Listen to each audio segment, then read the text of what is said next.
Ipapakita ko sa inyo ngayon ang isang bagay na makakapagpababa ng inyong presyon sa loob lamang ng 2 minuto. Hindi gamot, hindi bitamina, ang inyong hininga lang. At tutunuan ko kayong gawin ito ngayon. Bibilangin ko bawat segundo para maramdaman ninyo na bumababa na ang inyong presyon habang nanonood ng video na ito. Ako si Doktora Elena Santos at sa loob ng maraming taon, nakita ko kung paano nakaiwas ang mga pasyente ko sa pagdagdag ng pangatlo at pang-apat na gamot para sa presyon gamit lang ang mga teknik na ito.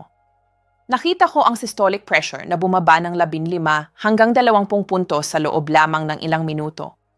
Hindi oras, ilang minuto lang. Gumagana ang mga teknik na ito dahil ang inyong hininga ay direktang kumokontrol sa inyong nervous system. Ang mabilis at mababaw na paghinga ay nagpapataas ng stress hormones at pumipigil sa daloy ng dugo sa mga ugat. Ang mabagal at malalim na paghinga naman ay nagpapahina sa katawan at pinapalapad ang mga ugat. Kaya bumababa kaagad ang presyon. Hindi ito ina-advertise ng mga kumpanya ng gamot. Walang kita sa pagtuturo sa inyo kung paano huminga ng tama. Pero ang mga pag-aaral ay malinaw. May isang pag-aaral na nagpakita na ang mabagal na paghinga ay nagpababa ng systolic pressure ng average na 15 puntos.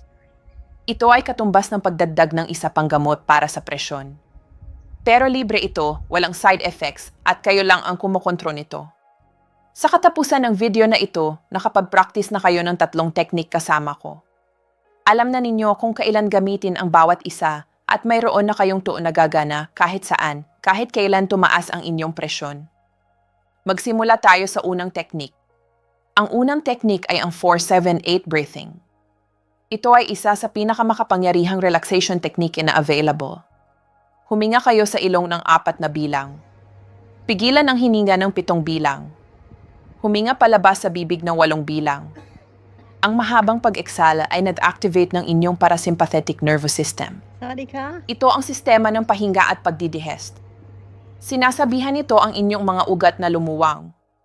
Kaya bumababa ang presyon. Kwentuhan ko kayo tungkol kay Mang Jose. 72 taong gulang. Ang presyon niya ay tumataas ng 165/95 tuwing nag-i-stress siya. Patuloy na dinagdagan ng doktor ang kanyang gamot. Pero patuloy pa rin ang pagtaas. Itinuro ko kay Mang Jose ang 4-7-8 breathing. Sa loob ng 2 minuto, bumaba ang presyon niya sa 140/85. Mataas pa rin pero 25 puntos na ang bumaba. Nagsimula siyang gamitin ito 4 na beses bawat araw. Bumuti ang kanyang baseline pressure. Nabawasan ang gamot. Lahat mula sa paghinga. Ngayon, gagawin natin ito ng magkasama. Maupo kayo ng komportable. Umupo ng matuwid pero relaxed. Ilagay ang isang kamay sa inyong tiyan. Dapat maramdaman ninyo na tumataas ito kapag humihinga kayo. Kung mayroon kayong blood pressure monitor, ay check ninyo ang inyong presyon na yon. Isulat ninyo. I-check natin ulit mamaya. Handa na ba kayo? Ilabas muna ang hangin. Huminga palabas sa bibig ng buo. Mabuti. Isara ang bibig. Huminga sa ilong ng 4 na segundo. Handa na. Huminga. 1, 2, 3, 4. Ngayon pigilan ang hininga. 1, 2, 3, 4, 5, 6, 7. Huminga ng dahan-dahan sa bibig. 1, 2, 3, 4, 5, 6, 7, 8. Napakagaling. Yan ang isang cycle. 3 pa. Huminga sa ilong. 1, 2, 3, 4. Pigilan. 1, 2, 3, 4, 5, 6, 7. Huminga palabas sa bibig. 1, 2, 3, 4, 5, 6, 7, 8. Ulitin. Huminga. 1, 2, 3, 4. Pigilan. 1, 2, 3, 4, 5, 6, 7. Huminga palabas. 1, 2, 3, 4, 5, 6, 7, 8. Huli na. Huminga. 1, 2, 3, 4. Pigilan.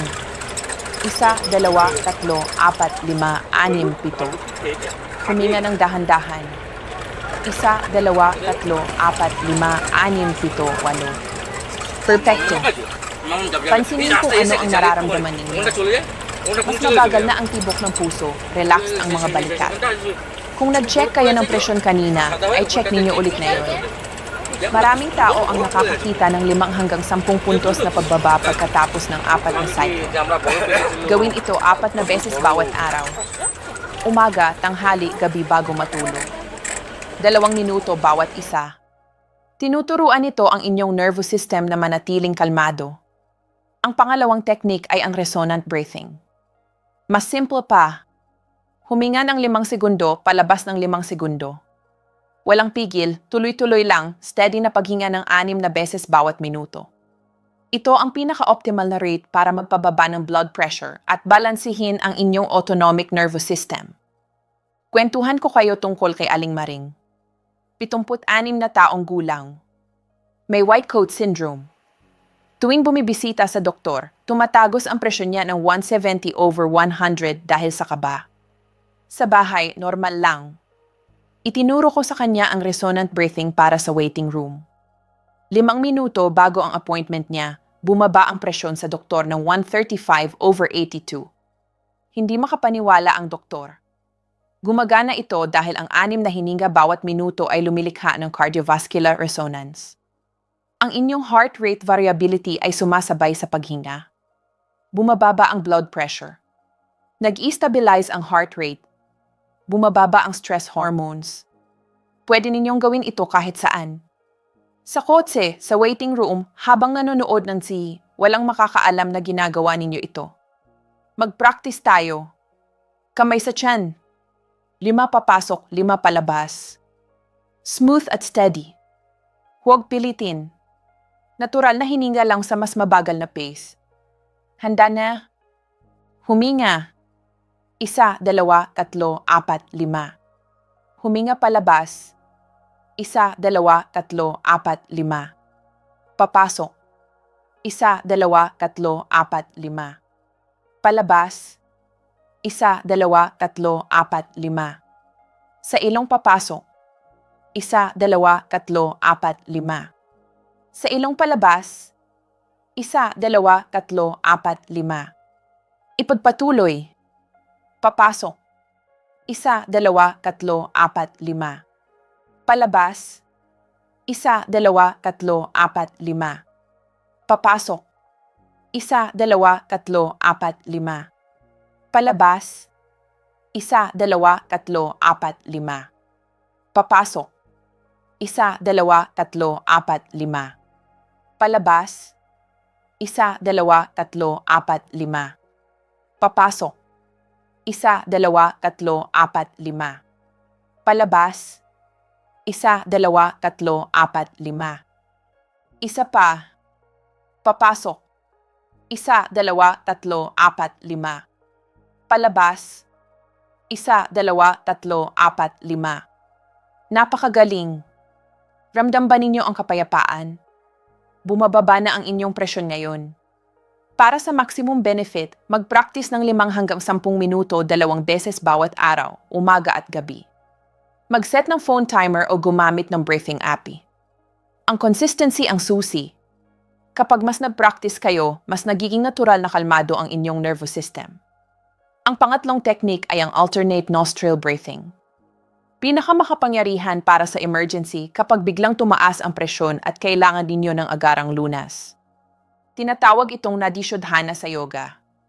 Ginagamit na ito ng libu-libong taon.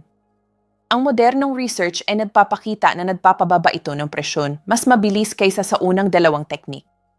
Kwentuhan ko kayo tungkol kay Mang Roberto. 68 taong gulang.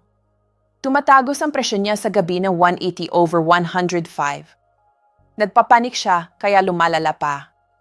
Itinuro ko sa kanya ang alternate nostril breathing. 3 minuto lang bumaba ang presyon sa 150/90. Mataas pa rin pero ligtas na. Naiwasan ang maraming biyahe sa emergency room. Ganito ang proseso. Ang kanang hinlalaki ay tumaklob sa kanang butas ng ilong. Huminga sa kaliwang butas ng ilong ng 4 na bilang. Ang kanang ring finger ay tumaklob sa kaliwang butas ng ilong. Bitawan ang hinlalaki. Huminga palabas sa kanang butas ng ilong ng 4 na bilang. Huminga sa kanan. Takluban. Buksan ang kaliwa. Huminga palabas sa kaliwa. Iyan ang isang kumpletong cycle. Binabalance nito ang inyong nervous system, binabawasan kaagad ang stress hormones, pinipilit kayong huminga ng mabagal at malalim. Ang mga pag-aaral ay nagpapakita ng 10 hanggang 15 puntos na pagbaba sa loob ng 5 minuto. Mag-practice tayo. Umupo ng comfortable. Matuwid ang likod. Itaas ang kanang kamay sa inyong mukha. Hinlalaki para sa kanang butas ng ilong. Ring finger para sa kaliwa. Ang index at middle finger ay magpahinga sa noo o baluktot pababa. Handa na? Takluban ang kanang butas ng ilong gamit ang hinlalaki. Humina sa kaliwang butas ng ilong. 1, 2, 3, 4. Takluban ang kaliwang butas ng ilong gamit ang ring finger. Bitawan ang hinlalaki. Huminga palabas sa kanang butas ng ilong. 1, 2, 3, 4. Nakatakip pa rin ang kaliwa. Huminga sa kanan. 1, 2, 3, 4. Takluban ang kanang butas ng ilong gamit ang hinlalaki. Buksan ang kaliwa. Huminga palabas sa kaliwang butas ng ilong. 1, 2, 3, 4. Iyan ang isang kumpletong cycle. 3 pa. Takluban ang kanan, huminga sa kaliwa. 1, 2, 3, 4. Takluban ang kaliwa, buksan ang kanan, palabas sa kanan. 1, 2, 3, 4. Papasok sa kanan. 1, 2, 3, 4. Takluban ang kanan, buksan ang kaliwa, palabas sa kaliwa. 1, 2, 3, 4. Takluban ang kanan, papasok sa kaliwa. 1, 2, 3, 4. Takluban ang kaliwa, buksan ang kanan, palabas sa kanan. 1, 2, 3, 4. Papasok sa kanan. 1, 2, 3, 4. Takluban ang kanan, buksan ang kaliwa, palabas sa kaliwa. 1, 2, 3, 4. Perpekto. Pansinin ang pagkakaiba. Dapat mas mababa na ang presyon. Steady ang tibok ng puso. Ito ang inyong emergency technique. Kapag biglang tumaas ang stress, panic, 5 hanggang 10 minuto ay may malaking pagbabago. Ngayon ang protocol para gumamit ng mga ito ng estratehiko. Technique numero 1, 4-7-8 breathing, 4 na beses bawat araw. Umaga bago bumangon, tanghali, hapon bago matulog. 2 minuto bawat isa. 8 minuto kabuuan bawat araw. Tinuturuan nito ang inyong nervous system. Technique numero 2, resonant breathing. Mas mahabang session. 5 hanggang 10 minuto 2 beses bawat araw. Umaga at gabi. Ito ang inyong maintenance practice.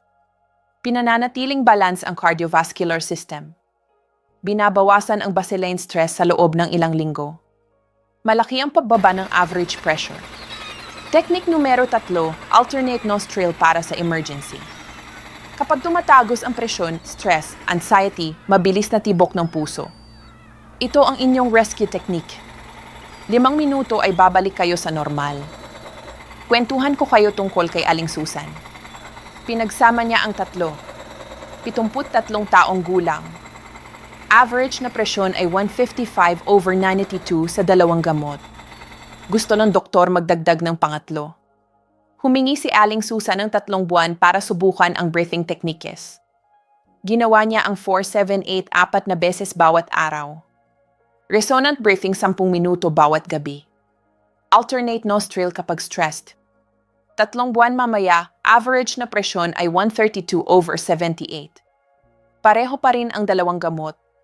Bumaba ng 23 puntos ang systolic mula sa paghinga lang. Nabigla ang doktor. Pumayag na hindi na magdagdag ng pangatlong gamot. Ipinagpatuloy ni Aling Susan ang araw-araw na paggamit. Kontrolado ang presyon niya ng 2 taon na ngayon. Gumagana ang mga teknik na ito. Malinaw ang research. Pero kailangan ng consistency. Hindi pwedeng gawin ninyo ito minsan lang at umaasa ng permanenteng resulta. Araw-araw na practice tulad ng pag-inom ng gamot araw-araw. Pero walang side effects, walang gastos, walang appointment. 10 hanggang 15 minuto bawat araw na nakatuon sa tamang paghinga. Ang mekanismo ay simple pero makapangyarihan. Ang mabagal at malalim na paghinga ay nat-activate ng parasympathetic nervous system. Sistema ng pahinga at pagdidihest. Pumapalapad ang mga ugat. Bumababa ang heart rate.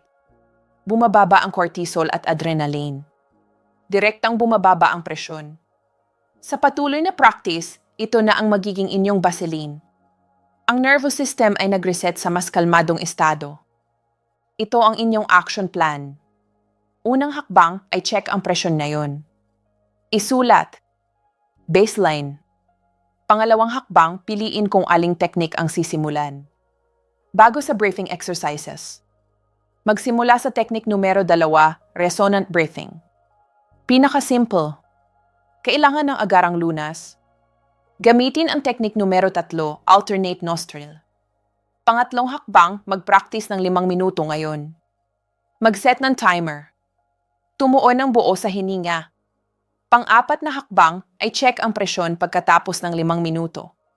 Ikumpara sa baseline. Karamihan ay nakakakita ng 5 hanggang 10 puntos na pagbaba kaagad. Patunay na gumagana ito. Panlimang hakbang, mag-commit sa araw-araw na practice. Phone reminders, umaga at gabi minimum. Non-negotiable tulad ng pagsisipilyo ng ipin. Pang-anim na hakbang ay recheck ang average pressure bawat linggo. I-track ang progress. Karamihan ay nakakakita ng improvement sa loob ng 2 hanggang 3 linggo. Pampitong hakbang ay share sa inyong doktor. Ipakita ang pressure log, ipakita ang research. Magtanong tungkol sa pagbawas ng gamot habang bumubuti ang presyon. Huwag kailanman huminto sa gamot na walang supervision. Pero ang mga teknik na ito ay madalas na nagpapahintulot ng pagbabawas sa paglipas ng panahon. Mga safety notes. Ligtas ito para sa halos lahat. Nahihilo o naliliwanagan. Bagalan. Huwag pilitin. Mataas na cough o sakit sa baga. Mag-check muna sa doktor. Ang mga ito ay sumusuporta sa medical treatment. Hindi pa malit. Napakataas ng presyon ay kailangan pa rin ng gamot. Pero binabawasan ito kung ilan ang kailangan ninyo. Ang bottom line, ang inyong hininga ay ang inyong pinakamakapangyarihang tool para sa blood pressure. Libre, laging available, walang side effects, gumagana. Si Mang Jose ay nagpababa ng 25 puntos. Si Aling Maring ay nalampasan ang white coat syndrome. Si Mang Roberto ay naiwasan ang emergency room. Si Aling Susan ay naiwasan ang pangatlong gamot. Lahat mula sa breathing techniques na ilang minuto lang para matutunan at gawin. Huwag hayaang sabihin sa inyo ng sinuman na hindi gumagana ang breathing exercises. Daan-daang pag-aaral ang nagpapatunay ng effectiveness. Karamihan ng mga doktor ay hindi nag-mention ito dahil hindi sila tinuruan ng breathing techniques. Ang medical school ay nagtuturo ng gamot at procedures, hindi paghinga. Kayo ang kumukontrol nito para sa inyong sarili. Kung binigyan ko kayo ng practical tools na magagamit ninyo kaagad, ay share ito. Ipadala sa lahat ng may mataas na blood pressure. Mag-subscribe